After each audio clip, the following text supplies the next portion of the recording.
Une confession véritable est toujours précise et avoue des péchés déterminés. Certains péchés sont d'une nature délicate et ne peuvent être confessés qu'à Dieu seul. D'autres doivent être confessés à ceux qui en ont été les victimes. D'autres, enfin, sont des fautes publiques et exigent une confession publique.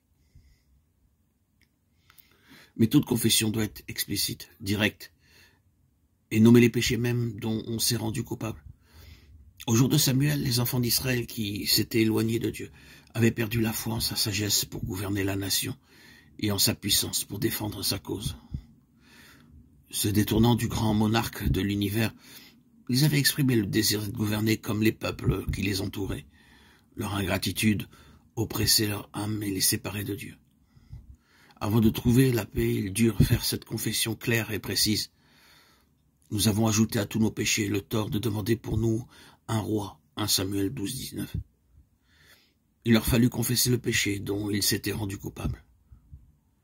Une confession ne sera jamais acceptée par Dieu si elle n'est pas accompagnée d'un repentir sincère et d'une réforme.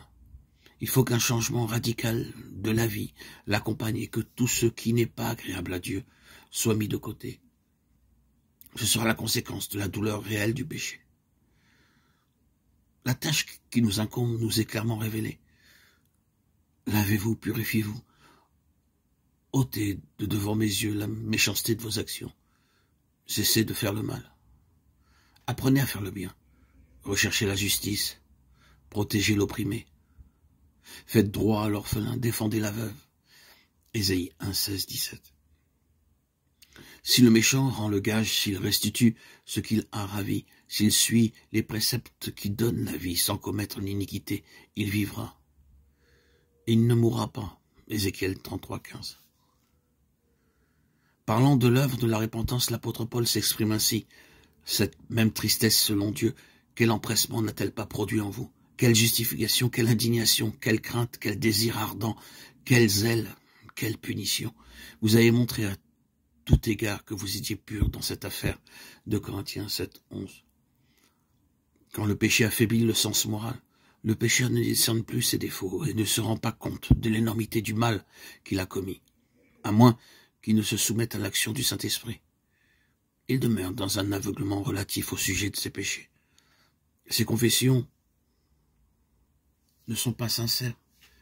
Chaque fois qu'il confesse une faute, il se hâte d'ajouter une excuse et d'éléguer certaines circonstances spéciales sans lesquelles il ne se serait jamais rendu coupable des actions qu'on lui reproche.